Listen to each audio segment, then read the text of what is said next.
ಇಂದು ಸಾಹಿತ್ಯದ ಶಿಕ್ಷಣದೊಳಗೆ ವಿಮರ್ಶೆ ಅನ್ನುವಂಥದ್ದು ಬಹಳ ವಿಶಿಷ್ಟವಾಗಿರುವಂಥ ಒಂದು ಸ್ಥಾನವನ್ನು ಪಡ್ಕೊಂಡಿದೆ. ಸೊ ಈ ವಿಮರ್ಶೆ ಅನ್ನೋದು ಕನ್ನಡದ ಸಂದರ್ಭದೊಳಗೆ ಹೇಗೆ ವಿಕಾಸ ಹೊಂದಿತು ಮತ್ತು ಅದು ಇವತ್ತು ಸಾಧಿಸಿಕೊಳ್ಳಬೇಕಾಗಿರುವಂಥ ವಿವೇಕ ಅದು ಯಾವ ಸ್ವರೂಪದ್ದು ಅಂತನ್ನುವಂಥ ವಿಷಯ ಕುರಿತು ನಾ ಇಲ್ಲಿ ನಿಮ್ಮ ಜೊತೆಗೆ ಮಾತಾಡೋದಕ್ಕೆ ಇಷ್ಟಪಡ್ತೀನಿ. ನನ್ನ ಭಾಷಣವನ್ನು ಬರೆದು ಸಿದ್ಧಪಡಿಸ್ಕೊಂಡಿನಿ. ಆ ಬರಹವನ್ನು ನಿಮ್ಮ ಮುಂದೆ ಪ್ರಸ್ತುತಪಡಿಸ್ತೀನಿ. ಭಾರತೀಯ ಪರಂಪರೆಯ ಅತ್ಯಂತ ಪ್ರಾಚೀನ ಸಾಹಿತ್ಯವು ಲಿಖಿತಗೊಳ್ಳದೆ ನೆನಪಿನಲ್ಲಿ ಸಂಗ್ರಹಗೊಳ್ಳುವ ಅನಿವಾರ್ಯಕ್ಕೆ ಒಳಗಾದದ್ದರಿಂದ ಅವನ್ನು ಸ್ಮೃತಿಗಳೆಂದು ಕರೆಯಲಾಯಿತು. ವೇದಗಳು ಮತ್ತು ಹಲವಾರು ವಿಭಿನ್ನ ದರ್ಶನಗಳು ಸ್ಮೃತಿ ಎನ್ನುವ ಈ ಸಂಚಿಕೆಯಲ್ಲಿ ಸೇರಿಕೊಂಡಿದ್ದವು. ಇವುಗಳಲ್ಲಿಯ ಕೆಲವು, ಮುಖ್ಯವಾಗಿ ವೇದಗಳು, ವಿಶೇಷ ಪರಿಗಣನೆಗೆ ಪಕ್ಕಾಗಿ ಮುಖೋದ್ಗತವಾಗಿ ಉಳಿದವು. ಸಾಂಖ್ಯವೇ ಮುಂತಾದ ಹಲವಾರು ದರ್ಶನಗಳು ಕಳೆದು ಹೋದವು. ಹೀಗೆ ಉಳಿದು ಬಂದ ವೇದಗಳು ಮತ್ತು ವೇದಾಂತಗಳೆನ್ನಿಸಿಕೊಂಡ ಉಪನಿಷತ್ತುಗಳು ಮತ್ತು ಕೆಲವು ದರ್ಶನಗಳು ಜ್ಞಾನ ಪಿಪಾಸುಗಳಿಗೆ ಸುಲಭವಾಗಿ ಅರ್ಥವಾಗದಂತಹವುಗಳು. ಅಧ್ಯಯನಶೀಲರಾದ ಹಲವಾರು ಜ್ಞಾನಿಗಳು ಅವುಗಳನ್ನು ಅರ್ಥೈಸುವ ಮತ್ತು ಅವುಗಳ ಅಧ್ಯಯನಕ್ಕೆ ಸಹಾಯ ಒದಗಿಸಬಲ್ಲಂತಹ ವ್ಯಾಖ್ಯಾನಗಳನ್ನು ರಚಿಸಿದರು. ಇವುಗಳನ್ನು ಟೀಕೆಗಳೆಂದು ಅಥವಾ ಟೀಕಾ ಗ್ರಂಥಗಳೆಂದು ಕರೆಯಲಾಗಿದೆ. ನಮ್ಮ ಪರಂಪರೆಯ ಶಾಸ್ತ್ರ ಸಾಹಿತ್ಯದ ಓದನ್ನು ಸಾರ್ಥಕಗೊಳಿಸಲು ಇಂತಹ ಹಲವಾರು ಟೀಕಾ ಗ್ರಂಥಗಳಿವೆ. ಈ ವ್ಯಾಖ್ಯಾನ ಬರಹಗಳು ಸ್ಮೃತಿಗಳನ್ನು ಅನುಸರಿಸಿಕೊಂಡು ಬಂದವುಗಳೇ ಹೊರತು ಅವುಗಳಿಂದ ಸ್ವತಂತ್ರವಾದವುಗಳು ಅಲ್ಲ. ನಂತರದಲ್ಲಿ ರಚನೆಗೊಂಡ ಕಾವ್ಯಗಳನ್ನು ವ್ಯಾಖ್ಯಾನಿಸುವ ಕಾವ್ಯಶಾಸ್ತ್ರಗಳು ರಚನೆಗೊಂಡವು. ಇವು ಕಾವ್ಯದ ರೀತಿ, ಗುಣ, ಲಕ್ಷಣಗಳು, ರಸಧ್ವನಿ ಮತ್ತು ದೋಷಗಳನ್ನು ಚರ್ಚಿಸಿ ಕಾವ್ಯಗಳನ್ನು ಅರ್ಥೈಸಿಕೊಳ್ಳುವ ಸಂಸ್ಕಾರವನ್ನು ನೀಡುವ ಕರ್ತವ್ಯವನ್ನು ನೆರವೇರಿಸಿದವು. ಸಂಸ್ಕೃತ ಕಾವ್ಯ ಸಮುಚ್ಚಯವನ್ನು ಅನುಸರಿಸಿ ಬಂದ ಈ ಶಾಸ್ತ್ರವು ಸಂಸ್ಕೃತ ಕಾವ್ಯ ಮೀಮಾಂಸೆ ಎನ್ನಿಸಿಕೊಂಡು ರಸಧ್ವನಿ, ರೀತಿ ಮುಂತಾದ ಹಲವು ಪ್ರಸ್ಥಾನಗಳನ್ನು ಹೊಂದಿದೆ. ಮುಂದೆ ಭಾರತೀಯ ಭಾಷೆಗಳು ಕ್ರಮೇಣವಾಗಿ ತಮ್ಮ ತಮ್ಮ ಸ್ವತಂತ್ರ ಅಸ್ತಿತ್ವಗಳನ್ನು ಗಳಿಸಿಕೊಳ್ಳುತ್ತಾ ಅವುಗಳಲ್ಲಿ ಕಾವ್ಯ ರಚನೆಯಾಗತೊಡಗಿದ ಮೇಲೆ ವಿವಿಧ ಭಾಷೆಗಳು ತಮ್ಮ ಕಾವ್ಯಾರ್ಥಗಳ ಸ್ವಾರಸ್ಯಗಳನ್ನು ಗ್ರಹಿಸಲು ಸಂಸ್ಕೃತ ಕಾವ್ಯಮೀಮಾಂಸೆಯ ಪರಿಕರಗಳನ್ನು ಬಳಸಿಕೊಳ್ಳುತ್ತಾ ಸಂಸ್ಕೃತ ಕಾವ್ಯಮೀಮಾಂಸೆಯು ಕ್ರಮೇಣ ಭಾರತೀಯ ಕಾವ್ಯಮೀಮಾಂಸೆಯಂತೆನ್ನುವ ಅನ್ವರ್ಥಕ ನಾಮವನ್ನು ಪಡೆಯುವಂತಾಯಿತು. ಹಳೆಗನ್ನಡ, ನಡುಗನ್ನಡಗಳ ಸಂದರ್ಭದಲ್ಲಿ ಕಾವ್ಯಾಸ್ವಾದನೆಯ ಕ್ರಿಯೆ ಕಾವ್ಯಮೀಮಾಂಸೆಯ ಅಧ್ಯಯನದಿಂದ ಸಂಸ್ಕಾರಗೊಂಡ ರಸಿಕರಿಂದ ವೈಯಕ್ತಿಕ ನೆಲೆಯಲ್ಲಿ ನಡೆಯುತ್ತಾ ಅದನ್ನು ಅಂಥ ರಸಿಕರು ಆಗಾಗ ತಮ್ಮ ತೋಂಡಿ ವ್ಯಾಖ್ಯಾನಗಳ ಮಾರ್ಗವಾಗಿ ಜನಸಾಮಾನ್ಯರಿಗೆ ದಾಟಿಸುತ್ತಿದ್ದರು. ಹೀಗಾಗಿ ಭಾರತೀಯ ಭಾಷೆಗಳ ನೆಲೆಯಲ್ಲಿ ಕಾವ್ಯಾಸ್ವಾದನೆಯು ಒಂದು ಅನೌಪಚಾರಿಕ ವೈಯಕ್ತಿಕ ಸಂವಹನದ ರೀತಿಯಲ್ಲಿ ನಡೆಯುತ್ತಿದ್ದಿತು ಮತ್ತು ವಿಮರ್ಶೆ ಎನ್ನುವ ನಿರ್ದಿಷ್ಟ ಸಂಸ್ಥೆ ಇಲ್ಲಿ ನಿರ್ಮಾಣಗೊಂಡಿರಲಿಲ್ಲ. ಭಾರತದಲ್ಲಿ ಇಂಗ್ಲೀಷ್ ಶಿಕ್ಷಣ ಆರಂಭವಾದ ನಂತರ ಇಂಗ್ಲೀಷ್ ಕೃತಿಗಳು ಪಠ್ಯಗಳಾಗತೊಡಗಿದ ಮೇಲೆ ಅವುಗಳ ಜೊತೆಗೆ ಆಗ ಪಾಶ್ಚಾತ್ಯ ಸಾಹಿತ್ಯ ಸಂದರ್ಭದಲ್ಲಿ ಸಾಹಿತ್ಯ ಕೃತಿಗಳನ್ನು ಅರ್ಥೈಸುವ ಸ್ಥಾಪಿತ ವಿಮರ್ಶಾ ವ್ಯವಸ್ಥೆಯು ಭಾರತದ ಶಿಕ್ಷಣ ವ್ಯವಸ್ಥೆಯನ್ನು ಪ್ರವೇಶಿಸಿತು. ಈ ವಿಮರ್ಶಾ ಸಂಸ್ಥೆಯು ಮೀಮಾಂಸೆಯನ್ನಲ್ಲದೆ ಆನ್ವಯಿಕ ಕೃತಿ ವಿಮರ್ಶೆಯ ಉಪಕರಣಗಳನ್ನು ಹೊಂದಿದ್ದಿತು. ಕನ್ನಡದ ನವೋದಯ ಲೇಖಕರು ತಮಗೆ ದೊರೆತ ಇಂಗ್ಲೀಷ್ ವಿಮರ್ಶೆಯ ಹೊಸ ಉಪಕರಣದಿಂದ ಸಂಭ್ರಮಗೊಂಡರು. ಇದುವರೆಗೆ ಕೇವಲ ವ್ಯಕ್ತಿನಿಷ್ಠ ಆಗಿದ್ದ ಕಾವ್ಯಾಸ್ವಾದನೆಯ ಸಾಧ್ಯತೆಯನ್ನು ಮನಗಂಡಿದ್ದ ಇವರು ವಸ್ತುನಿಷ್ಠ ಆಬ್ಜೆಕ್ಟಿವ್ ನೆಲೆಯಲ್ಲಿ ಕಾವ್ಯವನ್ನು ಅರ್ಥೈಸುವ, ಆಸ್ವಾದಿಸುವ ಉಪಕರಣವನ್ನು ಕಂಡು ರೋಮಾಂಚಿತರಾದರು. ಹೀಗೆ ದೊರೆತ ಉಪಕರಣವು ಕೃತಿಗಳ ಮೌಲ್ಯಮಾಪನದ ಅಧಿಕಾರವನ್ನು ನೀಡುತ್ತದೆನ್ನುವುದನ್ನು ಆ ಕಾಲದ ಪಂಡಿತರು ಕಂಡುಕೊಂಡರು. ಎಸ್ ವಿ ರಂಗಣ್ಣರಂತಹ ವಿಮರ್ಶಕರು ಸಾಮಾನ್ಯ ಚಿತ್ರಕ್ಕೆ ಸುವರ್ಣದ ಚೌಕಟ್ಟು ಎನ್ನುವ ಲೇಖನವನ್ನು ಮುದ್ದಣನ ರಾಮಾಶ್ವಮೇಧ ಕಾವ್ಯವನ್ನು ಕುರಿತು ಬರೆಯಲು ಸಾಧ್ಯವಾಯಿತು. ತಮಗೆ ಸಿಕ್ಕ ಈ ವಿಮರ್ಶಾ ಉಪಕರಣವನ್ನು ನವೋದಯ ಲೇಖಕರು ತಕ್ಷಣಕ್ಕೆ ಬಳಸಿದ್ದು ಮಾತ್ರ ತಾವು ರಚಿಸುತ್ತಿದ್ದ ಸಮಕಾಲೀನ ಲೇಖಕರ ಬರಹಗಳ ಅನುಸಂಧಾನಕ್ಕಾಗಿ ಅಲ್ಲ. ಅವರು ಈ ವಿಮರ್ಶಾ ಉಪಕರಣವನ್ನು ತಮಗಿಂತ ಹಿಂದೆ ಇದ್ದ ಹಳೆಗನ್ನಡದ ಮತ್ತು ಮಧ್ಯಕಾಲೀನ ಲೇಖಕರ ಕೃತಿಗಳ ಆಸ್ವಾದನೆ ಅನುಸಂಧಾನಗಳಿಗಾಗಿ ಬಳಸಿದರು. DLN, DVG, ತಳುಕಿನ ವೆಂಕಣ್ಣಯ್ಯ, ರಾಘವಾಚಾರ್, ಮಾಸ್ತಿ ವೆಂಕಟೇಶ ಅಯ್ಯಂಗಾರ್, ರಂಶ್ರೀ ಮುಗುಳಿ, ಸಿ.ಚೆ. ನಂದಿಮಠ, ಕುಂದಣಗಾರ, ದ.ರಾ. ಬೇಂದ್ರೆ, ಬೆಟಗೇರಿ ಕೃಷ್ಣ ಶರ್ಮ, ತಸು ಶ್ಯಾಮರಾವ್ ಮುಂತಾದ ನವೋದಯದ ಸಂದರ್ಭದ ಅನೇಕ ಪಂಡಿತರು ಮತ್ತು ಕವಿ ವಿಮರ್ಶಕರು ಪಂಪ, ರನ್ನ, ಜನ್ನ, ನಾಗಚಂದ್ರ, ಕುಮಾರವ್ಯಾಸ, ಹರಿಹರ, ರಾಘವಾಂಕ ಮುಂತಾದವರ ಕಾವ್ಯಗಳನ್ನು ಮತ್ತು ಸಂಸ್ಕೃತ ನಾಟಕಗಳನ್ನು ಕುರಿತು ಅನುಸಂಧಾನದ ವ್ಯಾಖ್ಯಾನಗಳನ್ನು ವಿಪುಲವಾಗಿ ರಚಿಸಿದರು. ಕುವೆಂಪುರವರ ಸರೋವರದ ಸಿರಿಗನ್ನಡಿಯಲ್ಲಿ ಲೇಖನವು ಇಂಥ ವಿಮರ್ಶೆಯ ಒಂದು ಅತ್ಯುತ್ತಮ ಮಾದರಿಯಾಗಿದೆ. ಮುಖ್ಯವಾದದ್ದೆಂದರೆ ಹಳೆಗನ್ನಡ ಕೃತಿ ಸಮೂಹ ಮತ್ತು ಅಂದಿನ ವಾಚಕ ಸಮುದಾಯದ ನಡುವೆ ಸಂವಹನದ ಸಮಸ್ಯೆ ಇದ್ದಿತು. ಈ ಸಮಸ್ಯೆಯನ್ನು ನಿರ್ವಹಿಸುವ ಹೊಸದಾಗಿ ದೊರೆತ ವಿಮರ್ಶಾ ಉಪಕರಣವು ಈ ಲೇಖಕರಿಗೆ ಹೊಸದಾಗಿ ದೊರೆತ ಈ ವಿಮರ್ಶಾ ಉಪಕರಣವು ಲೇಖಕರಿಗೆ ಅತ್ಯಂತ ಉಪಯುಕ್ತವಾಗಿ ತೋರಿತು. ಹಳೆಗನ್ನಡ ಸಾಹಿತ್ಯದ ಅನುಸಂಧಾನಕ್ಕಾಗಿ ಈ ಪಾಶ್ಚಾತ್ಯ ವಿಮರ್ಶಾ ಉಪಕರಣವನ್ನು ಉತ್ಸಾಹದಿಂದ ಬಳಸಿದ ನವೋದಯದ ಲೇಖಕರು ಸಮಕಾಲೀನ ಕೃತಿಗಳ ಅನುಸಂಧಾನಕ್ಕಾಗಿ ಮಾತ್ರ ಇದನ್ನು ಕ್ವಚಿತ್ತಾಗಿ ಬಳಸಿದರು. ಹೊಸಗನ್ನಡ ಸಾಹಿತ್ಯ ಕೃತಿಗಳ ಮುನ್ನುಡಿಗಳಾಗಿಯೋ ಇಲ್ಲವೇ ಪ್ರಸ್ಥಾನಗಳಾಗಿಯೋ ಇಂಥ ಬರಹಗಳು ಕನಿಷ್ಠ ಪ್ರಮಾಣದಲ್ಲಿ ಬಂದಿವೆ. ನವೋದಯದ ಸಂದರ್ಭದಲ್ಲಿ ರಚನೆಗೊಳ್ಳುತ್ತಿದ್ದ ಹೊಸಗನ್ನಡ ಕಾವ್ಯಕಥನಗಳು ಸಮಕಾಲೀನ ವಾಚಕ ಸಮುದಾಯದೊಂದಿಗೆ ಸುಭಗವಾದ ಸಂವಹನವನ್ನು ಸಾಧಿಸಿಕೊಳ್ಳುತ್ತಿದ್ದುದರಿಂದ ಮತ್ತು ಸಂವಹನ ಕುರಿತಂತೆ ತೀವ್ರವಾದ ಯಾವ ಬಿಕ್ಕಟ್ಟೂ ಇಲ್ಲದ್ದರಿಂದ ನವೋದಯದ ಹೊಸಗನ್ನಡ ಸಾಹಿತ್ಯ ಕುರಿತಂತೆ ವಿಮರ್ಶೆಯ ಊರುಗೋಲು ಅವಶ್ಯ ಎನ್ನಿಸಲಿಲ್ಲ. ನಿಜವಾಗಿ ಸಂವಹನದ ತೀವ್ರ ಕುಸಿತ ಮತ್ತು ಸಮಸ್ಯೆ ಉದ್ಭವವಾದದ್ದು ಕನ್ನಡದಲ್ಲಿ ನವ್ಯ ಸಾಹಿತ್ಯ ಚಳುವಳಿಯ ಪ್ರಾದುರ್ಭಾವದೊಂದಿಗೆ. ಅದುವರೆಗೆ ಅನೂಚಾನವಾಗಿ ಪ್ರವಹಿಸಿಕೊಂಡು ಬಂದ ಸಾಹಿತ್ಯ ಸಂವೇದನೆಯು ತಾನು ಕಂಡರಿಯದ ಜಿಗಿತವನ್ನು ಎದುರಿಸಬೇಕಾಯಿತು. Eliot, Ezra Pound, Camus, Kafka, Lawrence ಮುಂತಾದವರ ಸಾಹಿತ್ಯದ ಓದಿನ ಪ್ರಭಾವದಲ್ಲಿ ಮತ್ತು ಮಾರ್ಕ್ಸ್ವಾದ, ಅಸ್ತಿತ್ವವಾದ, ಅಲಿಯನೇಷನ್, ಅಸಂಗತವಾದ ಮುಂತಾದ ತಾತ್ವಿಕತೆಗಳ ಪ್ರಭಾವವು ಕನ್ನಡ ನವ್ಯ ಸಾಹಿತ್ಯ ಕೃತಿಗಳಿಗೆ ಹೊಸ ಸಂವೇದನೆಯನ್ನು, ಹೊಸ ಸ್ವರೂಪವನ್ನು ನೀಡಿದವು. ಸಂವೇದನೆ ಮತ್ತು ಸ್ವರೂಪಗಳೆರಡನ್ನೂ ಒಳಗೊಂಡ ಈ ಜಿಗಿತ ಎಷ್ಟು ಕಡಿದಾದದ್ದು ಆಗಿತ್ತೆಂದರೆ ವಾಚಕ ಸಮುದಾಯವು ಈ ಕೃತಿಗಳನ್ನು ಅರ್ಥೈಸಿಕೊಳ್ಳಲು ಸಾಧ್ಯವಾಗದೆ ಕಕ್ಕಾವಿಕ್ಕಿಯಾಗಿ ನಿಲ್ಲುವಂತಾಯಿತು. ಈ ಹೊಸ ಸ್ವರೂಪದ ಸಾಹಿತ್ಯವನ್ನು ಅರ್ಥೈಸಿಕೊಳ್ಳಲು ನಾವು ಅಂದಿನ ಪಾಶ್ಚಾತ್ಯ ಸಾಹಿತ್ಯ ಸಂದರ್ಭದಲ್ಲಿ ಸಿದ್ಧಗೊಂಡ ಹೊಸ ವಿಮರ್ಶೆಯ ಎರಡನೆಯ ಕಂತನ್ನು ಆಮದು ಮಾಡಿಕೊಳ್ಳಬೇಕಾಯಿತು. ಡಾಕ್ಟರ್ ಗಿರಡ್ಡಿ ಗೋವಿಂದರಾಜ್ ಅವರು ಆ ಸಂದರ್ಭ ಗುರುತಿಸಿ ಹೀಗೆ ಹೇಳುತ್ತಾರೆ: ನವ್ಯ ಸಾಹಿತ್ಯ ಒಂದು ಪಂಥವಾಗಿ, ಆಂದೋಲನವಾಗಿ ಆರಂಭವಾದಾಗ ಅದರ ಸೃಷ್ಟಿಶೀಲ ಸಾಹಿತ್ಯದಲ್ಲಿಯಂತೆ ವಿಮರ್ಶೆಯಲ್ಲಿಯೂ ಕೂಡ ಹೊಸ ಬಗೆಯ ವಿಶೇಷ ಚಟುವಟಿಕೆ ಕಾಣಿಸಿಕೊಂಡಿತು.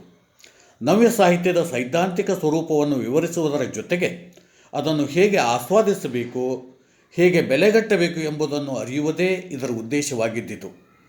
ಪ್ರಚಲಿತ ಸಾಹಿತ್ಯ ಸಂಪ್ರದಾಯದಿಂದ ಅನೇಕ ರೀತಿಯಲ್ಲಿ ಭಿನ್ನವಾಗಿದ್ದ ನವ್ಯ ಸಾಹಿತ್ಯ ಅನೇಕರಿಗೆ ಅರ್ಥ ಮಾಡಿಕೊಳ್ಳಲು ಕ್ಲಿಷ್ಟವೆನಿಸಿದ್ದರಿಂದ ಅದರ ಸೂಕ್ಷ್ಮಗಳ ವಿಶ್ಲೇಷಣೆ ಅವಶ್ಯವೆನಿಸಿ ಆ ಮೂಲಕ ವಿಮರ್ಶಕನ ಮಹತ್ವ ಎಂದಿಗಿಂತ ಹೆಚ್ಚಾಗಿ ಕಂಡುಬಂದಿತು. ಇದರ ಕೂಡ ನವ್ಯ ಸಾಹಿತ್ಯದಲ್ಲಿ ಅನುಭವವು ಹಿಂದಿನ ಸಾಹಿತ್ಯದಲ್ಲಿ ಪುನರಾವೃತ್ತವಾಗಿ ಗಟ್ಟಿಗೊಂಡಿದ್ದ ಶ್ಲೇಷಾನುಭವಗಳಿಗಿಂತ ಆಮೂಲಾಗ್ರವಾಗಿ ಭಿನ್ನವಾಗಿದ್ದರಿಂದ ಅದು ಅನೇಕರಿಗೆ ಅರ್ಥವಾಗಲಿಲ್ಲ. ಇದೆಲ್ಲ ಕೇವಲ ತಂತ್ರದ ಗೋಜಲು ಎಂಬಂತೆ ಕಂಡಿತು. ಕವಿತೆಯೇ ಅರ್ಥವಾಗದ್ದರಿಂದ ಬಹುಶಃ ಈ ಅನುಭವವೇ ನಮ್ಮದಲ್ಲ, ನಮ್ಮ ಬದುಕಿಗೆ ಸಹಜವಲ್ಲದ ಯಾರದೋ ಅನುಭವವನ್ನು ಎಲ್ಲಿಂದಲೋ ಕದ್ದು ತಂದು ಇವರು ಬರೆಯುತ್ತಿದ್ದಾರೆ, ಅಂತೆಯೇ ಸುಶಿಕ್ಷಿತ ಕಾವ್ಯ ರಸಿಕರಿಗೂ ಇದು ಅರ್ಥವಾಗುತ್ತಿಲ್ಲ ಎಂಬ ಅನುಮಾನಕ್ಕೆ ಇದು ಆಸ್ಪದ ಕೊಟ್ಟಿತು. ಡಾಕ್ಟರ್ ಗಿರಡ್ಡಿ ಗೋವಿಂದರಾಜ್ 1981 ಬಿಕ್ಕಟ್ಟಿನಲ್ಲಿ ಕನ್ನಡ ವಿಮರ್ಶೆ. ಹೀಗೆ ಪ್ರವೇಶ ಮಾಡಿದ ಹೊಸ ವಿಮರ್ಶೆಯು ಉಂಟು ಮಾಡಿದ ಸಂಘರ್ಷಮಯ ಸಾಹಿತ್ಯಿಕ ವಾತಾವರಣವನ್ನು ಗಿರಡ್ಡಿಯವರು ತಮ್ಮ ಲೇಖನದ ಮುಂದಿನ ಭಾಗಗಳಲ್ಲಿ ವಿಸ್ತಾರವಾಗಿ ಬರೆಯುತ್ತಾರೆ. ಗಿರಡ್ಡಿಯವರು ಹೇಳಿದ ಸ್ವರಕ್ಷಣೆ, ಸ್ವಸಮರ್ಥನೆಯ ರೀತಿಯು ಅಷ್ಟೇನೂ ಸಾಧು ಸ್ವರೂಪದ್ದು ಆಗಿರಲಿಲ್ಲ.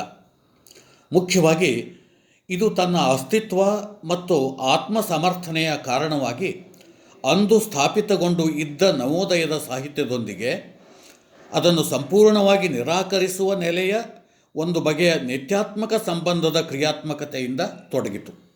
ಅಂತಲೇ ಕುವೆಂಪುರಂತಹ ನವೋದಯದ ಬಹುಮುಖ್ಯ ಲೇಖಕರು ಇಲ್ಲಿ ಪುಗಲಿಲ್ಲ ಬಿಯದ ನೆನಗೆ ಎನ್ನುತ್ತಾ ವಿಮರ್ಶಕನನ್ನು ಹಿಂಸ್ರಕ ಬೇಟೆಗಾರನಂತೆ ಕಾಣುತ್ತಾರೆ.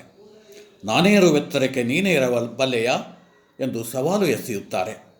ಬೇಂದ್ರೆಯವರು ಈ ವಿಮರ್ಶೆಯ ಬಗೆಗೆ ತೋರಿದ ಪ್ರತಿಕ್ರಿಯೆ ಹೀಗಿದೆ: ಪ್ಲೇಟೋ, ಅರಿಸ್ಟಾಟಲ್ರಿಂದ ಹರಿದು ಬಂದಿ ತತ್ವ ಚಿಕಿತ್ಸಾ ಪ್ರವಾಹವು ಇಂದು ಬಹುರೂಪವನ್ನು ತಾಳಿರುವುದು. ಗಾಳಿಗೊಂದು ಮುರುಕ, ಗಳಿಗೊಂದು ಬಣ್ಣ ಎಂಬಂತೆ ಇದರ ಸಚೇತನ ಚಾಂಚಲ್ಯವು ವಿಸಟಂಬರಿಯುತ್ತಿದೆ ಅಂದರೆ ಬೀದಿ ಬೀದಿ ಅಲೆಯುತ್ತಾ ಯಥೇಷ್ಟಾಚಾರಗೈಯುತ್ತಿದೆ. ಪಾಶ್ಚಿಮಾತ್ಯ ಸಾಹಿತ್ಯದೊಡನೆ ಅದರ ವಿಮರ್ಶೆಯ ಮೋಹಜಾಲದ ಚಕ್ರವ್ಯೂಹದಲ್ಲಿ ನಾವು ಸುತ್ತಾಡುತ್ತಿರುವೆವು. ತಲೆಗೊಂದು ಬುದ್ಧಿ, ಸಂತಿಗೊಂದು ಮಾತು ಎಂಬಂತೆ ಕಂಡದ್ದನ್ನು ಕಂಡಂತೆ ಆಡಿದ್ದೇ ಸತ್ಯವೆಂದು ಆ ಮಾರ್ಗವು ಸಾಗುತ್ತದೆ. ನೈಕೋ ಮುನಿರ್ಯಶ್ಯ ಮತಂ ಪ್ರಮಾಣಂ ಎಂಬ ಕೂಟಕ್ಕೆ ಅದೂ ಬಂದು ಮುಟ್ಟಿದೆ. ತರ್ಕೋ ಪ್ರತಿಷ್ಠ ಶ್ರುತಯೋ ವಿಭಿನ್ನ ನೈಕೋ ಮುನಿರ್ಯಶ್ಯ ಮತಂ ಪ್ರಮಾಣಂ ಧರ್ಮಸ್ಯ ತತ್ವಂ ನಿಹಿತಂ ಗುಹಾಯಾಂ ಮಹಾಜನೋ ಏನ ಗತಸ್ಯ ಪಂಥ. ಇದು ಮಹಾಭಾರತದ ಯಕ್ಷ ಪ್ರಶ್ನೆಯ ಭಾಗದಲ್ಲಿ ಬರುವಂಥ ಶ್ಲೋಕ. ಇದೇನು ಹೇಳ್ತದೆ ಅಂತಂದ್ರೆ, ತರ್ಕಕ್ಕೆ ನಿಲುಗಡೆ ಇಲ್ಲ. ಯಾವುದೇ ಒಬ್ಬ ಮುನಿಯ ಸಿದ್ಧಾಂತ ಪ್ರಮಾಣವಲ್ಲ. ಮುನಿಗಳಲ್ಲಿಯೂ ವಿಭಿನ್ನ ಸಿದ್ಧಾಂತಗಳಿವೆ. ಇನ್ನು ಧರ್ಮದ ತತ್ವವು ರಹಸ್ಯವಾಗಿದೆ. ಹೀಗಿರುವಾಗ ಮಹಾತ್ಮರೆಲ್ಲರೂ ಹೇಗೆ ಸಾಗುವರೋ ಅದೇ ದಾರಿ ಅನ್ನುವಂಥ ಒಂದು ಮಾತನ್ನು ಬೇಂದ್ರೆಯವರು ಹೇಳ್ತಾರೆ. ಆದರೆ ಅದರ ವಿವರವಾದ ಚಾರಿತ್ರವು ಗೊತ್ತಿಲ್ಲದ ಕೆಲವರು ಅಲ್ಲಲ್ಲಿಯ ನಾನೇ ಕೊನೆ ಮಾತುಗಳನ್ನೆತ್ತಿ ಹಿಡಿದು ಅವನ್ನೇ ಅಳತೆಗೋಲುಗಳೆಂದು ತಿಳಿದು ನಮ್ಮ ಹಿಂದಿನ ಸಾಹಿತ್ಯದ ಕಾಲು ತಲೆಗಳಿಗೆ ಹಚ್ಚಿ ನೋಡಿ, ಎತ್ತರ ಆದರೆ ಕಾಲು ಕಡಿಯಿರಿ, ಕುಳ್ಳನಾದರೆ ತಲೆ ಕಡಿಯಿರಿ ಎಂದು ಅರೆದಾಟ ಮಾಡುವರು. ಸದ್ಯಕ್ಕೆ ನಮ್ಮ ಗಾಳಿ ಬೆಳಕುಗಳೆರಡೂ ಪಶ್ಚಿಮದಿಂದ ಹರಿದು ಬರುತ್ತಿರುವುದೇನೋ ನಿಜ. ಆದರೂ ನಮ್ಮ ಕಣ್ಣು ಮೂಗುಗಳು ಅಲ್ಲಿಂದಲೇ ಬಂದವುಗಳಲ್ಲವಲ್ಲ, ಹುಟ್ಟ ನಮ್ಮೊಡನೆ ಬೆಳೆದ ಬಂದವು ಅವು. ದ ರಾ ಬೇಂದ್ರೆ ವಿಮರ್ಶೆ ಸಾಹಿತ್ಯದ ವಿರಾಟ ಸ್ವರೂಪದಲ್ಲಿ ಬಂದಿರುವಂಥ ಲೇಖನ ಇದು. ನವ್ಯ ಸಾಹಿತ್ಯ ಸಂದರ್ಭದಲ್ಲಿ ಆಮದು ಮಾಡಿಕೊಂಡ ವಿಮರ್ಶೆಯು ಇನ್ನೂ ಕ್ರಿಯಾಶೀಲವಾಗಿದ್ದ ನವೋದಯದ ಜೊತೆಗೆ ಸಂಘರ್ಷ ಹೂಡುವುದು ಅವಶ್ಯವಾದದ್ದೇನೂ ಆಗಿರಲಿಲ್ಲ. ಅದು ತಲೆ ಬಗ್ಗಿಸಿಕೊಂಡು ತನ್ನ ಆಸಕ್ತಿಯ ಕ್ಷೇತ್ರವಾದ ನವ್ಯ ಸಾಹಿತ್ಯದ ಅನುಸಂಧಾನ ಕ್ರಿಯೆಯಲ್ಲಿ ತೊಡಗಿದ್ದರೆ ಸಾಕಾಗಿತ್ತು. ಆದರೆ ನವ್ಯ ಸಾಹಿತ್ಯ ಚಳುವಳಿಯ ಅಸ್ತಿತ್ವವನ್ನು ಸ್ಥಾಪಿಸಿಕೊಳ್ಳುವ ಅನಿವಾರ್ಯದಲ್ಲಿ ಆಗ ಇಂಥ ಸಂಘರ್ಷವು ಏರ್ಪಡುವಂತಾಯಿತು. ಆದರೆ ಇದೇನೇ ಇರಲಿ, ನವ್ಯ ಸಾಹಿತ್ಯ ಮತ್ತು ನವ್ಯ ವಿಮರ್ಶೆಗಳು ಕನ್ನಡ ಸಾಹಿತ್ಯಕ್ಕೆ ಹೊಸ ಚಲನಶೀಲತೆಯನ್ನು ಮತ್ತು ಹೊಸ ಧಾರಣತ್ವವನ್ನು ತಂದುಕೊಟ್ಟವು ಎನ್ನುವುದರ ಬಗ್ಗೆ ಇನ್ನೊಂದು ಮಾತು ಇರಲಾರದು. ನವ್ಯ ವಿಮರ್ಶೆಯು ನವೋದಯದೊಂದಿಗಿನ ಸಂಘರ್ಷದ ಅನಿವಾರ್ಯವನ್ನು ನಿವಾರಿಸಿಕೊಂಡಾದ ಮೇಲೆ ಇದೇ ವಿಮರ್ಶಾ ಪಂಥವು ಹಳೆಗನ್ನಡ, ನಡುಗನ್ನಡದ ಕೃತಿಗಳ ಕೃತಿನಿಷ್ಠ ಅನುಸಂಧಾನದ ಕಾರ್ಯವನ್ನು ಸಮರ್ಥವಾಗಿ ನಿರ್ವಹಿಸಿದ್ದಲ್ಲದೆ ನವೋದಯದ ಕೃತಿಗಳ ಅನುಸಂಧಾನವನ್ನು ನಿರ್ವ್ಯಾಜ ಪ್ರೀತಿಯಿಂದ ನಿರ್ವಹಿಸಿತು. ನಂತರದಲ್ಲಿ ಸ್ವತಃ ಗಿರಡ್ಡಿ ಗೋವಿಂದರಾಜ್ ಅವರೇ ಇಂಥ ವಿಮರ್ಶಾ ಚಟುವಟಿಕೆಯಲ್ಲಿ ನಿರತರಾದರು. ಕೀರ್ತಿನಾಥ ಕುರ್ತಕೋಟಿಯವರ ವಿಮರ್ಶೆಯಂತೂ ಸಂಪೂರ್ಣವಾಗಿ ಇಂಥ ವಿಮರ್ಶಾ ಚಟುವಟಿಕೆಯಲ್ಲಿ ತೊಡಗುತ್ತಾ ಅವರ ವಿಮರ್ಶೆಯು ಪುನರುತ್ಥಾನದ ಕೈಂಕರ್ಯವನ್ನು ನೆರವೇರಿಸಿದಂತೆ ತೋರುತ್ತದೆ. ಇದೇ ಸಂದರ್ಭದಲ್ಲಿ ಇನ್ನೊಂದು ಮಾತನ್ನು ಹೇಳಬೇಕೆನಿಸುತ್ತದೆ.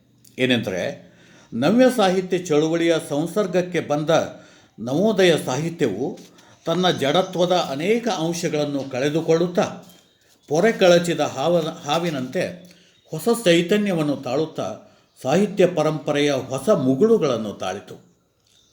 ಈ ಮುಗುಳುಗಳಲ್ಲಿ ನವ್ಯ ಸಾಹಿತ್ಯದ ಒಗರು ಕಳೆದ ಚೈತನ್ಯವೂ ಅಂತರ್ನಿಹಿತವಾಯಿತು.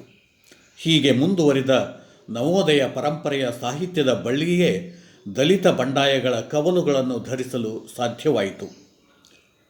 ಭಾರತೀಯ ಕಾವ್ಯಶಾಸ್ತ್ರವು ಆನ್ವಯಿಕ ಅಥವಾ ಕೃತಿನಿಷ್ಠ ಪ್ರಾಯೋಗಿಕ ವಿಮರ್ಶೆಗೆ ಅನುವು ಮಾಡಿಕೊಡಲಿಲ್ಲ ಎನ್ನುವುದು ನವ್ಯ ವಿಮರ್ಶೆಯ ಒಂದು ಸತತ ಆರೋಪವಾಗಿದ್ದಿತು. ಈ ಆರೋಪ ಕುರಿತು ಯೋಚಿಸಿದರೆ ಭಾರತೀಯ ಕಾವ್ಯ ಸಂದರ್ಭದ ಕೆಲವು ಸಂಗತಿಗಳು ಹೊಳೆಯುತ್ತವೆ. ಮೊದಲನೇದಾಗಿ, ಭಾರತೀಯ ಕಾವ್ಯ ಮೀಮಾಂಸೆಯು ಕವಿಯನ್ನು ದೃಷ್ಟಾರನೆಂದಾಗಿ ನಂಬುತ್ತಾ ಕಾವ್ಯ ರಚನೆಯ ಕ್ರಿಯೆಯು ಏಕಾಂತದ ನಿಷ್ಠ ಧ್ಯಾನದಂತೆ ನಡೆಯುವಂತಹದ್ದು ಎಂದು ಭಾವಿಸುತ್ತದೆ. ಅದು ಕಾವ್ಯ ರಚನೆಯ ಇಂತಹ ಧ್ಯಾನಸ್ಥ ಕ್ರಿಯೆಯನ್ನು ಕಾವ್ಯರಸಿಕನಿಂದಲೂ ಅಪೇಕ್ಷಿಸುತ್ತದೆ.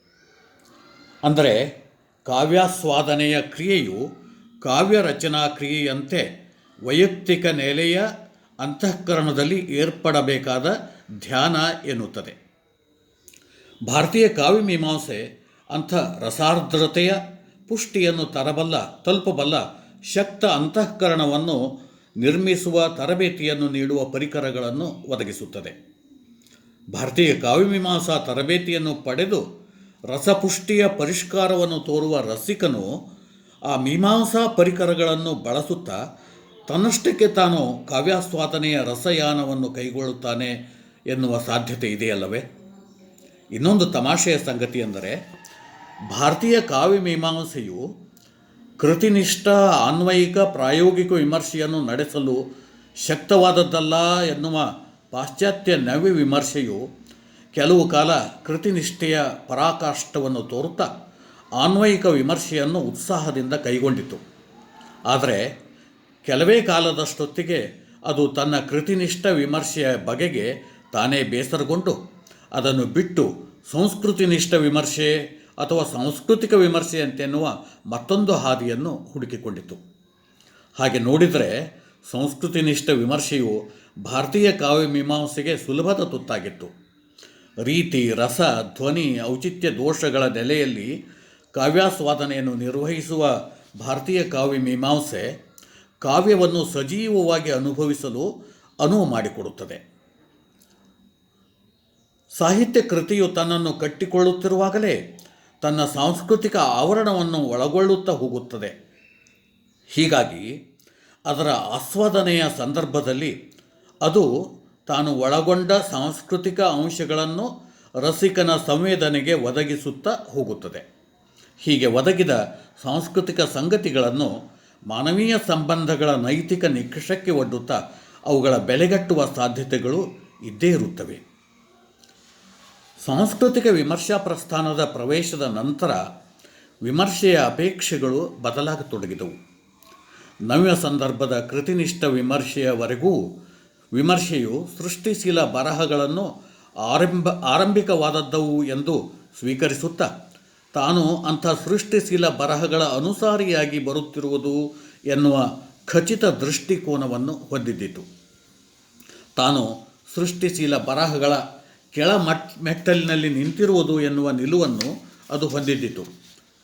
ಡಾಕ್ಟರ್ GS ಅಮೂರ್ರವರು ನನ್ನೊಂದಿಗೆ ಮಾತನಾಡುವಾಗ ಅನೇಕ ಸಲ ಇಂಥ ಮಾತನ್ನು ಹೇಳಿದ್ದರು. ಅವರು ತಮ್ಮ ವಿಮರ್ಶೆ ಎಂದರೇನು ಎನ್ನುವ ಲೇಖನದಲ್ಲಿ ಸ್ಪಷ್ಟವಾಗಿ ಹೇಳುವುದೇನೆಂದರೆ, ವಿಮರ್ಶೆಗೆ ಪ್ರಮಾಣ ನಿಕಷಗಳನ್ನು ಒದಗಿಸಲು ಅಧಿಕೃತ ಕೃತಿ ಸಮೂಹದ ಕ್ಯಾನನ್ನದ ಅವಶ್ಯಕತೆ ಇದೆ. ನವೋದಯ ಕಾಲದ ವಿಮರ್ಶಕರು ಇಂಥ ಸಮೂಹವನ್ನು ಸ್ಪಷ್ಟವಾಗಿ ಗುರುತಿಸಿಕೊಂಡಿದ್ದರೆನ್ನುವುದಕ್ಕೆ ದ ರಾ ಬೇಂದ್ರೆಯವರ ಸಾಹಿತ್ಯದ ವಿರಾಟ್ ಸ್ವರೂಪದಂಥ ಗ್ರಂಥಗಳು ಸಾಕ್ಷಿಯಾಗಿವೆ. ಸಾಹಿತ್ಯದ ವಿರಾಟ್ ಸ್ವರೂಪ ಗ್ರಂಥದಲ್ಲಿ ಸುಮಾರು 40ಕ್ಕಿಂತ ಹೆಚ್ಚಿನ ಸಂಖ್ಯೆಯ ಸಂಸ್ಕೃತ, ಹಳೆಗನ್ನಡ, ನಡುಗನ್ನಡ ಮತ್ತು ಹೊಸಗನ್ನಡದ ಕವಿಗಳನ್ನು ಬೇಂದ್ರೆಯವರು ಚರ್ಚಿಸುತ್ತಾರೆ. ನವ್ಯರಿಗೂ ಅವರದೇ ಆದ ಕ್ಯಾನನ್ ಇತ್ತು. ಅದರಲ್ಲಿ ಕನ್ನಡದ ಕೃತಿಗಳಿಗಿಂತ ಪಾಶ್ಚಾತ್ಯ ಸಾಹಿತ್ಯಗಳಿಂದ ಆಯ್ದ ಕೃತಿಗಳೇ ಹೆಚ್ಚಾಗಿ ಇದ್ದವು. ಆದರೆ ಅವರ ಕ್ಯಾನನ್ ಕಲ್ಪನೆಯೇ ತೀರ ಸಂಕುಚಿತವಾಗಿತ್ತು. ಇತ್ತೀಚಿನ ಸಾಹಿತ್ಯ ವಿಮರ್ಶೆಯಲ್ಲಿ ಕ್ಯಾನನ್ ಕಟ್ಟುವುದಕ್ಕಿಂತ ಅದನ್ನು ಕೆಡುವುದರಲ್ಲಿಯೇ ಹೆಚ್ಚು ಆಸಕ್ತಿ ಇದೆ. ಇದರ ಪರಿಣಾಮವೆಂದರೆ ಮೌಲ್ಯ ನಿಕಷಗಳನ್ನು ನಿರ್ಧರಿಸಲು ಸರ್ವಸಮ್ಮತವಾದ ಪ್ರಮಾಣಗಳೇ ಇಲ್ಲದಂತಾಗಿರುವುದು.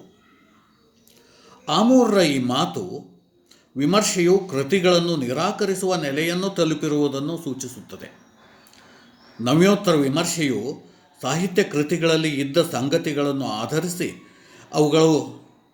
ಅವುಗಳ ಕಲಾತ್ಮಕವಾದದ್ದೋ ಇಲ್ಲವೇ ಸಾಂಸ್ಕೃತಿಕವಾದದ್ದೋ ಮೌಲ್ಯಗಳ ಬೆಲೆಗಟ್ಟುವ ಕೆಲಸವನ್ನು ಮಾಡಬೇಕೆನ್ನುವ, ಅಂದರೆ ವಿಮರ್ಶೆಯು ಸಾಹಿತ್ಯ ಕೃತಿಗಳನ್ನು ತನ್ನ ಆಧಾರ ಉಲ್ಲೇಖಗಳನ್ನಾಗಿ ಇಟ್ಟುಕೊಂಡು ಅವುಗಳಲ್ಲಿ ಬಂದ ಸಂಗತಿಗಳ ಮೌಲ್ಯಮಾಪನಕ್ಕೆ ತೊಡಗಬೇಕೆನ್ನುವ ನಿಲುವನ್ನು ಬಿಟ್ಟುಕೊಟ್ಟಂತೆ ತೋರುತ್ತದೆ. ನವ್ಯೋತ್ತರದ ಇಂದಿನ ವಿಮರ್ಶಾ ಪ್ರಸ್ಥಾನವು ಸಾಹಿತ್ಯ ಕೃತಿಗಳು ತಾನು ಅಪೇಕ್ಷಿಸುವುದನ್ನು ಹೊಂದಿರಬೇಕು ಎನ್ನುವ ನಿಲುವನ್ನು ತೋರುವಂತಿದೆ. ಅಂದರೆ ನಾನು ಮೌಲ್ಯಗಳನ್ನು ನಿರ್ಣಯಿಸಿ ಹೇಳುತ್ತೇನೆ ಮತ್ತು ನೀವು ಬರೆಯುವ ನಿಮ್ಮ ಸಾಹಿತ್ಯ ಕೃತಿಗಳಲ್ಲಿ ಅವುಗಳನ್ನು ಅಳವಡಿಸಿಕೊಳ್ಳಿರಿ ಎನ್ನುವ ಅಧಿಕಾರ ಪ್ರೇರಿತ ನಿಲುವನ್ನು ತಾಳುತ್ತಿರುವಂತೆ ತೋರುತ್ತದೆ. ಇದು ಎತ್ತುಗಳನ್ನು ಚಕ್ಕಡಿಯ ಹಿಂದೆ ಹೂಡಿದಂತಹ ಸಂದರ್ಭವನ್ನು ಉಂಟು ಮಾಡುವಂತಿದೆ. ಇಂಥ ವಿಪರೀತ ಸ್ಥಿತಿಯ ಹಿನ್ನೆಲೆಯಲ್ಲಿ ವಿಮರ್ಶೆಯು ರಾಜಕೀಯ ವೈಚಾರಿಕ ನಂಬಿಕೆಗಳನ್ನು ಅನುಸರಿಸಿಯೇ ಹೋಗಬೇಕೆನ್ನುವ ಒಂದು ಬಗೆಯ ಮೂಢನಂಬಿಕೆ ಕೆಲಸ ಮಾಡುತ್ತಿರುವಂತಿದೆ. ನವ್ಯದ ಸಂದರ್ಭದಲ್ಲಿ ವಿಮರ್ಶೆ ಮಾರ್ಕ್ಸ್ವಾದದಂತಹ ರಾಜಕೀಯ ವೈಚಾರಿಕತೆಯಲ್ಲದೆ ಅಸ್ತಿತ್ವವಾದ, ಅಸಂಗತವಾದ, ಅಲಿಯನೇಷನ್ ಮತ್ತು ಫ್ರಾಯ್ಡ್, ಯೂಂಗ್, ಎರಿಕ್ ಫ್ರಾಮ್ ಮುಂತಾದವರ ಮನಃಶಾಸ್ತ್ರದ ತಾತ್ವಿಕತೆಗಳನ್ನು ಬಳಸಿಕೊಳ್ಳುತ್ತಿತ್ತು. ಆದರೆ ಅಲ್ಲಿ ಈ ಎಲ್ಲ ತಾತ್ವಿಕತೆಗಳು ಬಳಕೆಯಾಗುತ್ತಿದ್ದ ರೀತಿ ಹೇಗಿತ್ತೆಂದರೆ ಕೃತಿಗಳಲ್ಲಿ ಅಭಿವ್ಯಕ್ತಗೊಂಡ ಅನುಭವಗಳನ್ನು ಅರ್ಥೈಸುವ ಊರುಗೋಲುಗಳಂತೆ ಇವುಗಳನ್ನು ಬಳಸಲಾಗುತ್ತಿತ್ತು. ಆದರೆ ಇಂದು ನಮ್ಮ ರಾಜಕೀಯ ನಿಲುವಿಗೆ ಹೊಂದುವಂತಹ ವೈಚಾರಿಕತೆಗಳನ್ನು ಆಯ್ದು ಸ್ವೀಕರಿಸುತ್ತಿದ್ದೇವೆ ಮತ್ತು ಸಾಹಿತ್ಯ ಕೃತಿಗಳಲ್ಲಿ ಇಂಥ ವೈಚಾರಿಕತೆಯನ್ನು ಬಿಂಬಿಸುವ ಅನುಭವಗಳನ್ನು ಅಪೇಕ್ಷಿಸುತ್ತಿದ್ದೇವೆ. ವಿಮರ್ಶೆಯು ನಿರ್ದಿಷ್ಟ ಎಡವೋ ಬಲವೋ ಯಾವುದೋ ಒಂದು ವೈಚಾರಿಕತೆಯನ್ನು ಅಂತಿಮವಾದದ್ದು ಎಂದು ಸ್ವೀಕರಿಸುತ್ತಾ ಸೃಷ್ಟಿಶೀಲ ಕೃತಿಕಾರನು ಇಂಥ ನಿರ್ದಿಷ್ಟ ವೈಚಾರಿಕ ಬದ್ಧತೆಯನ್ನು ತೋರಬೇಕು ಎನ್ನುವ ಅಘೋಷಿತ ಫತ್ವಾವೊಂದು ಇಂದು ಚಾಲ್ತಿಯಲ್ಲಿ ಇದ್ದಂತಿದೆ. ಹೀಗಾಗಿ ಯಾವ ರಾಜಕೀಯ ವೈಚಾರಿಕತೆಗೂ ಬದ್ಧನಾಗದೆ ಮಾನವೀಯತೆಯ ನೈತಿಕತೆಯನ್ನು ನಂಬಿ ಹೊರಡುವ ಲೇಖಕನು ಮಾನಸಿಕ ಒತ್ತಡಗಳಿಗೆ ಸಿಕ್ಕಿ ಹಾಕಿಕೊಂಡು ಗೊಂದಲಗೊಳ್ಳುವಂತಾಗಿದೆ. ಬಾಲ್ಷೆವಿಕ್ ಸಿಂಗರ್ ತನ್ನನ್ನು ಸಂದರ್ಶಿಸಿದ ಬರ್ಗಿನ್ ಎನ್ನುವವರಿಗೆ ಹೇಳುವ ಈ ಮಾತುಗಳನ್ನು ಕೇಳಿರಿ. I have never seen a single political novel or single novel which has to do with sociology which really came out well. I will tell you why. Sociology does not deal with a single person or a few persons, but with masses of people. And in a way, this is true about psychology. In Crime and Punishment, Dostoevsky did not investigate the problem of crime generally, because there are very few criminals who are like Raskolnikov. Raskolnikov was meant to be a unique case. It is true that you can learn a little from unique about the general, but this is not actually the artist's goal. In literature, what is common to all is of no interest. If a real writer or painter wants to describe or paint an apple, it has to be unique apple. Because of this, the moment a writer begins to dabble with generalizations or with masses, he is already out of his profession. ಅದೇ ಸಂದರ್ಶಕನಿಗೆ singer ಇನ್ನೊಂದು ಕಡೆ ಹೀಗೆ ಹೇಳುತ್ತಾನೆ, I don't think a Marxist has ever written a great book of fiction. This is because a writer must have roots and Marxism is against roots. A Marxist is a cosmopolitan or tries to be one, while a real writer belongs to his people, to his environment, whether he likes it or not. The cosmopolitan never writes anything unique. Singer Marxism ಬಗ್ಗೆ ಹೇಳುವ ಮಾತು ಬದ್ಧ ಬಲಪಂಥೀಯನಿಗೂ ಅನ್ವಯಿಸುತ್ತದೆ. ಪೂರ್ಣಚಂದ್ರ ತೇಜಸ್ವಿಯವರು ತಮ್ಮ ಒಂದು ಸಂದರ್ಶನದಲ್ಲಿ ಸಾಹಿತ್ಯದಲ್ಲಿ ಬದ್ಧತೆ ಒಂದು ಹಳೆಯ ಪ್ರಶ್ನೆ, ಒಬ್ಬ ಸಾಹಿತಿಯಾಗಿ ಈ ಪ್ರಶ್ನೆಯನ್ನು ಹೇಗೆ ನೋಡುತ್ತೀರಿ ಎಂದು ಕೇಳಿದಾಗ ಅವರು ನೀಡುವ ಉತ್ತರ ಹೀಗಿದೆ: ಬದ್ಧತೆ ಎನ್ನುವುದನ್ನು ನೀವು ಯಾವ ಅರ್ಥದಲ್ಲಿ ಉಪಯೋಗಿಸುತ್ತಿದ್ದೀರಿ ಎನ್ನುವುದನ್ನು ಯಾವುದಾದ್ರೂ ಒಂದು ಉದಾಹರಣೆ ಕೊಟ್ಟು ಹೇಳಿದ್ದರೆ ನನಗೆ ಹೆಚ್ಚು ಸ್ಪಷ್ಟವಾಗುತ್ತಿತ್ತು. ಸಾಹಿತ್ಯ ಅಥವಾ ಸಾಹಿತಿ ತನ್ನ ಸಮಕಾಲೀನ ಸಮಾಜದ ಆದರ್ಶ ಧ್ಯೇಯ ಧೋರಣೆಗಳಿಗೆ ಬದ್ಧನಾಗಿದ್ದು ತನ್ನ ಸಾಹಿತ್ಯದಲ್ಲೂ ಅದನ್ನು ಬಿಂಬಿಸಬೇಕೆಂಬುದು ನಿಮ್ಮ ಮಾತಿನ ಅರ್ಥವಾಗಿದ್ದರೆ ಅದು ತಪ್ಪು.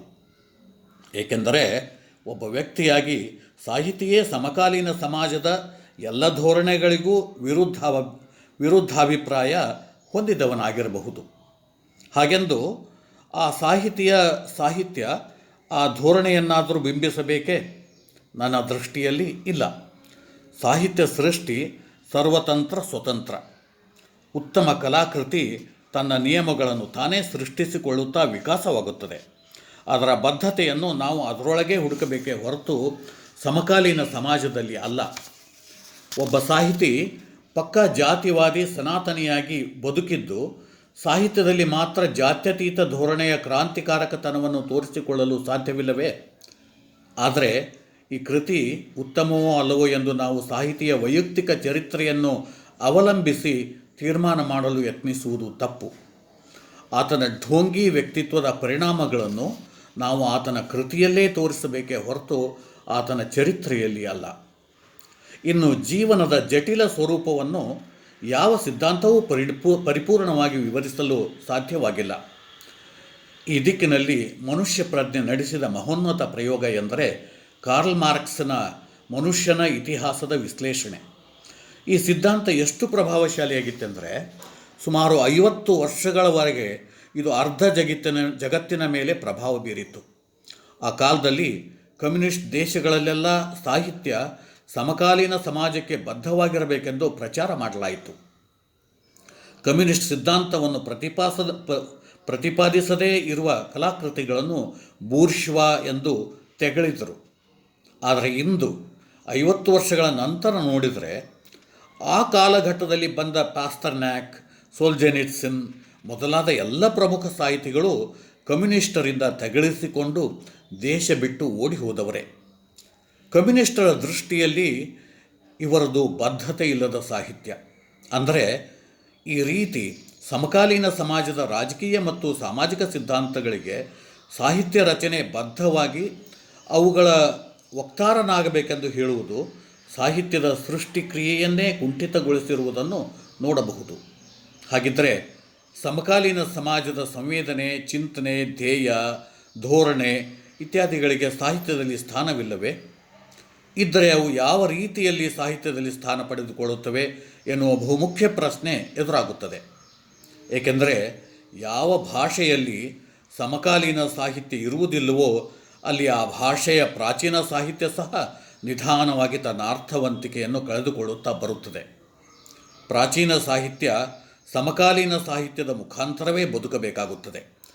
ನಮ್ಮ ಮಕ್ಕಳಿಗೆ ಸಮಕಾಲೀನ ಸಾಹಿತ್ಯವಾದ ಬೊಮ್ಮನಹಳ್ಳಿಯ ಕಿಂದರಿ ಜೋಗಿ ಪದ್ಯ ಕಲಿಸಿಕೊಡುವ ಸಾಹಿತ್ಯ ರಸಾಸ್ವಾದನೆಯ ಮುಖಾಂತರವೇ ಮಕ್ಕಳು ಕಾಲಮಾನದ ದೃಷ್ಟಿಕೋನದಿಂದ ಪ್ರಾಚೀನ ಎನ್ನಬಹುದಾದ ಗೋವಿನ ಹಾಡು ಕಥೆಗೂ ಪ್ರತಿಸ್ಪಂದನ ಸಾಮರ್ಥ್ಯ ಬೆಳೆಸಿಕೊಳ್ಳುತ್ತಾರೆ. ಅಂದರೆ ಒಂದು ಭಾಷೆಯ ಜನಸಮುದಾಯಕ್ಕೆ ಸಮಕಾಲೀನ ಸಾಹಿತ್ಯದಿಂದ ಮಾತ್ರವೇ ಒದಗಬಹುದಾದ ಸಾಂಸ್ಕೃತಿಕ ಸಂಸ್ಕಾರ ಇದೆ ಎಂದಾಯಿತು.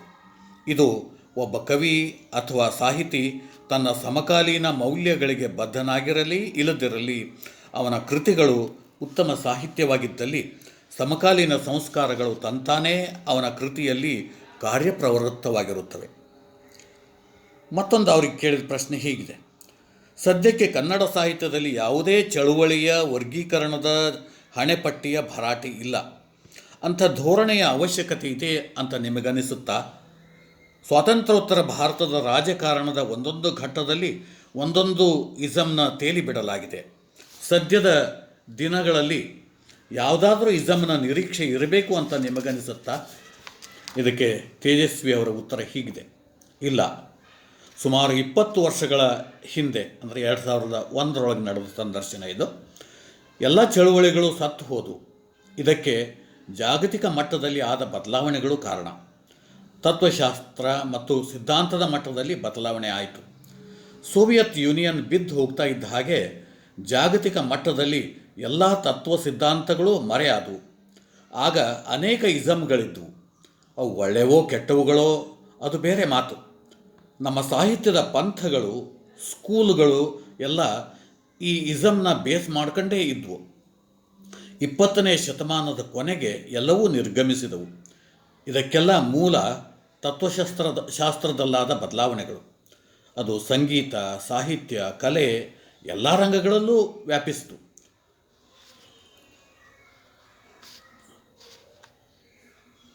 ಕೊನೆಗೆ ತಾತ್ವಿಕತೆಯ ಅಗತ್ಯವೇ ಇಲ್ಲದಂತಾಯಿತು.